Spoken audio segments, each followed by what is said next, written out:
Chers élèves, chers parents, tout d'abord je souhaite de tout cœur que chacun de vous se porte bien et que vous êtes en sécurité dans vos foyers. Restez bien chez vous d'ailleurs, c'est le seul moyen à notre portée pour endiguer la propagation de ce satané virus, même si ce geste semble peu de choses au regard de l'investissement des soignants, des forces de l'ordre, des caissiers, des routiers. J'espère que chacun trouve en cette semaine un peu de repos, bien mérité après 3 semaines exigeantes d'enseignement à distance. Les élèves, je tiens ici à souligner le sérieux avec lequel vous vous êtes investis dans le travail proposé par vos enseignants. D'autant que les conditions, je le sais bien, ne sont pas toujours optimales.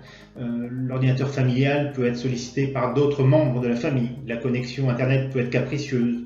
Des difficultés liées à l'appréhension de nouveaux outils également. Je veux donc vous féliciter pour cet engagement et vous dire combien je suis fier de vous, fier de votre travail. Les parents, vous aussi avez été sollicités, et d'autant plus que vos enfants sont jeunes. Nous savons, soyez-en sûrs, la difficulté de concilier accompagnement scolaire, vie de famille et vie professionnelle. Les enseignants, vous en êtes les témoins, n'ont ménagé ni leur temps, ni leurs efforts pour déployer dans un temps record les outils d'apprentissage en ligne. S'y former en continu, adapter leurs cours à ces nouvelles modalités. Toujours dans le souci de permettre à nos élèves de poursuivre leur progression dans les apprentissages. Bon, bien sûr, tout n'est pas parfait et les améliorations vont se poursuivre, tant sur les outils, sur leur exploitation que sur le rythme de travail, synchrone ou asynchrone, qui est transmis aux élèves. Pour autant, c'est cette continuité scolaire pour vos enfants, pour nos élèves, qui nous lie. La poursuite des apprentissages sous une autre forme, certes, une forme exceptionnelle, car nous sommes dans une situation exceptionnelle, mais la continuité pédagogique est en place et les personnels, vous le savez, sont au travail. Une situation exceptionnelle et difficile pour tous et chacun d'entre nous, parents, élèves bien sûr, personnel et institutions. Mon travail de proviseur du lycée Molière de Saragossa, c'est, avec Muriel Fabre pour le primaire, avec Pilar Ruiz pour le secondaire et toute l'équipe de Molière, de conjuguer au mieux la prise en compte de toutes les difficultés engendrées par cette crise sans précédent. Difficultés économiques pour certaines familles, continuité pédagogique et sécurité scolaire pour les élèves, conditions d'emploi pour les personnels et aussi pérennité de l'institution.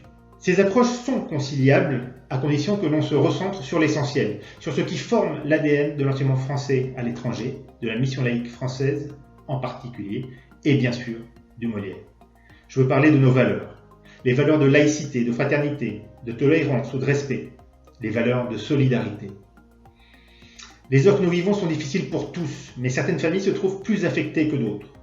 Et le lycée Molière saura faire preuve de toute la solidarité qui sera dans ses moyens pour aider, dans notre communauté, les plus affectés.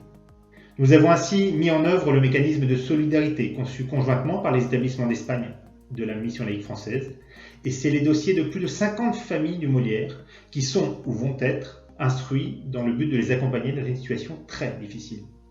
C'est cette solidarité que nous souhaitons mettre en œuvre, en concentrant en direction de ces familles les plus à la peine les quelques économies de fonctionnement, électricité, gaz, eau, contrats d'hiver, que nous avons pu réaliser, plutôt que de les disperser dans une aide généralisée qui serait symbolique et qui en réalité n'aiderait personne. C'est à notre sens la seule approche qui soit juste, qui soit équitable, car elle répond à une problématique avérée. Cependant, nous n'abandonnons pas le travail et continuons à chercher, au niveau du lycée français Molière, comme des établissements du réseau Espagne et de la mission laïque française, des mesures pour accompagner toutes nos familles dans cette tempête. C'est pourquoi j'ai arrêté pour les semaines futures les dispositions supplémentaires suivantes. Le paiement des frais de scolarité pour le mois d'avril est retardé de 2 semaines. Je réponds en cela partiellement à une demande des associations de parents et le prélèvement sera donc fait le 20 avril 2020. Les frais de scolarité du mois d'avril, mai et juin vont être pour tous échelonnés sur 5 mois. Donc en avril, mai, juin, juillet et août.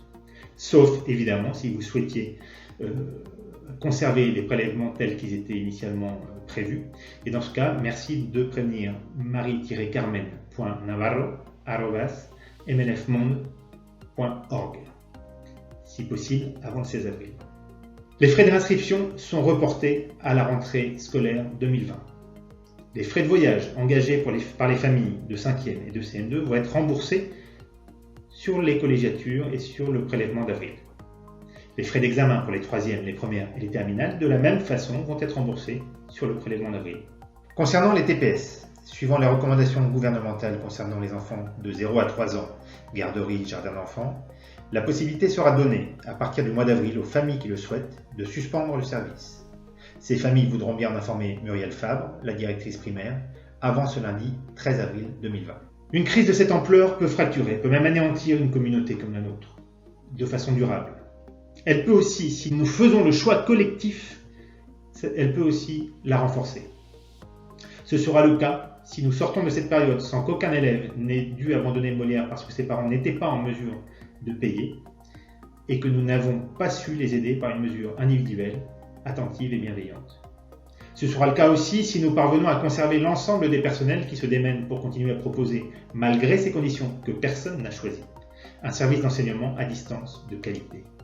Ce sera le cas, enfin, si nous sommes parvenus à éviter des mesures inconsidérées, de principe plus que de nécessité, qui mettraient à bas l'équilibre budgétaire de l'établissement déjà bien fragile. Une réponse généralisée et uniforme n'a en effet aucun sens. En termes d'équité entre les familles, pas affectées de la même manière par cette crise, ni en termes de gestion d'une organisation dont les buts ne sont ni le profit, ni l'enrichissement. En effet, à but non lucratif, le lycée ne repose sur aucun actionnariat, sur aucun investisseur, au fond, qui lui permettrait demain de réguler les effets de cette crise. Les conséquences néfastes seraient donc immédiates sur l'emploi, et donc sur la qualité de l'enseignement délivré à vos enfants, et sur les investissements futurs possibles, et donc sur leurs conditions de travail. Ce n'est qu'ensemble que nous pourrons sortir de cette crise, vraisemblablement affaiblis, oui, mais debout, et prêts à poursuivre le projet éducatif que vous avez choisi pour vos enfants. Pour notre part, nous continuerons à travailler avec les associations de parents et leurs représentants élus qui nous font remonter vos difficultés et travaillent avec nous à une amélioration continue. C'est conscient des difficultés comme des enjeux, à l'écoute des demandes, mais au vu des possibilités qui sont celles de notre école, que nous continuerons sans relâche à œuvrer à la continuité de notre école, de notre projet, de nos valeurs. Prenez soin de vous, prenez soin de vos enfants et, s'il vous reste quelques forces, aidez-nous à prendre soin du Molière pour que nous puissions tous, au sortir du confinement, retrouver l'école que nous avons laissée il y a quelques semaines et que nous souhaiterions retrouver telle que nous l'aimons. Bon courage à tous.